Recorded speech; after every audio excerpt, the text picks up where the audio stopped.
Hi friends, ఈరోజు నేను విజయవాడ కనకదుర్గాదేవి టెంపుల్కి వెళ్ళాను. నాకు 4 months టైం పట్టింది నేను అమ్మవారి దగ్గరికి దర్శనానికి వెళ్ళడానికి. ఎందుకో తెలీదు, బట్ నాకు అనుగ్రహం లేదు అనుకున్నాను 4 months నుంచి. సో పరీక్షిస్తూనే ఉంది అమ్మవారు. కానీ అన్ఎక్స్పెక్టెడ్గా వెళ్ళాను అమ్మవారి దగ్గరికి అనుకొని.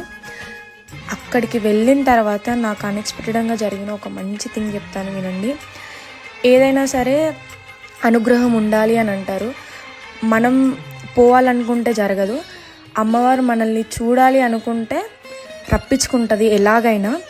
సో నేను అలాగే అనుకోకుండా వెళ్ళిన తర్వాత అమ్మవారి దర్శనం నాకు కన్నుల నిండుగా జరిగింది.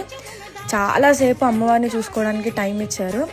అసలు అది ఎక్స్పెక్ట్ చేయకుండా జరిగింది. ఇంకొకటి ఏంటంటే, అమ్మవారికి పూలాభిషేకం చేస్తారు కదా, ఆ పూలు పంతులు వచ్చి మరి మాకు ఒళ్ళో వేసాడు.